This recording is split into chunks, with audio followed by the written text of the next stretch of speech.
Family, family, family, and we are back for those of you that have been waiting. Read, remember, repeat. I like to say it twice. I don't know. Read, remember, repeat. I don't know, that shit just give me like a vibe, but how y'all feeling today? You know what I mean? About to uncode this joint one more time. You know what I mean? I just want to say I am so happy and grateful for coming across this book. I am so happy and thankful to get this information.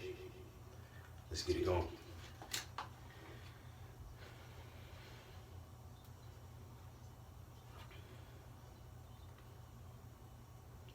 The subconscious mind will not remain idle. If you fail to plant desires in your subconscious mind, it will feed upon the thoughts which reach it as the result of your neglect. We have already explained that thought impulses, both negative and positive, are reaching the subconscious mind continuously from the four sources which were mentioned in the chapter on sex transmutation. For the present, it is sufficient if you remember that you are living daily in the midst of all manner of thought impulses which are reaching your subconscious mind without your knowledge. Some of these impulses are negative, some are positive. You are now engaged in trying to help shut off the flow of negative impulses and to aid it in voluntarily influencing your subconscious mind through positive impulses of desire. When you achieve this, you will possess the key which unlocks the door to your subconscious mind. Moreover, you will control that door so completely that no undesirable thought may influence your subconscious mind. Everything which man creates begins in the form of a thought impulse. Man can create nothing which he does not first conceive in thought. Through the aid of the imagination, thought impulses may be assembled into plans. The imagination, when under control, may be used for the creation of plans or purposes that lead to success in one's chosen occupation. All thought impulses intended for transmutation into their physical equivalent, voluntarily planted in the subconscious mind, must pass through the imagination and be mixed with faith. The mixing of faith with a plan or purpose intended for submission to the subconscious mind may be done only through the imagination. From these statements, you will readily observe that the voluntary use of the subconscious mind calls for coordination and application of all the principles. Ella Wheeler Wilcox gave evidence of her understanding of the power of the subconscious mind when she wrote, "You can never tell what a thought will do in bringing you hate or love, for thoughts are things, and their airy wings are swifter than carrier doves. They follow the law of the universe. Each thing creates its kind, and they speed o'er the track to bring you back whatever went out from your mind." Mrs. Wilcox understood the truth that thoughts which go out from one's mind also embed themselves deeply in one's subconscious mind, where they serve as a magnet, pattern, or blueprint by which the subconscious mind is influenced, while translating them into their physical equivalent. Thoughts are truly things, for the reason that every material thing begins in the form of thought energy.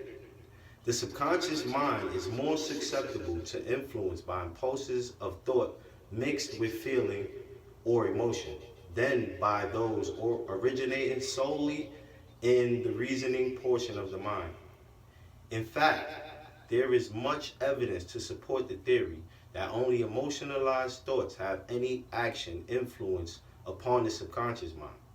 It is a well-known fact that emotion or feeling rules the majority of people. If it is true that the subconscious mind responds more quickly to and is influenced more readily by thought impulses which are well mixed with emotion, it is essential to become familiar with the more important of them, emotions. There are 7 major positive emotions and 7 major negative emotions. The negatives voluntarily inject themselves into your thought impulses, which ensure passage into the subconscious mind. The positive must be injected through the principle of suggestion into the thought impulses which an individual wishes to pass on to his subconscious mind. Instructions have been given in the chapter on autosuggestion. These emotions or feelings, impulses, may be likened to yeast in a loaf of bread because they can constitute the action element which transform thought impulses from the passive to the active state. Thus must Thus may one understand why thought impulses which have been well mixed with emotion are acted upon more readily than thought impulses originating in cold reason. You are preparing yourself to influence and control the inner audience of your subconscious mind. In order to hand over to it the desire for money, which you wish transmuted into its monetary equivalent, it is essential, therefore, that you understand the method of approach to this inner audience. You must speak its language, or it will not heed your call. It understands best the language of emotion or feeling. Let us therefore describe here the 7 major positive emotions and the 7 major negative emotions so that you may draw upon the positives and avoid the negatives.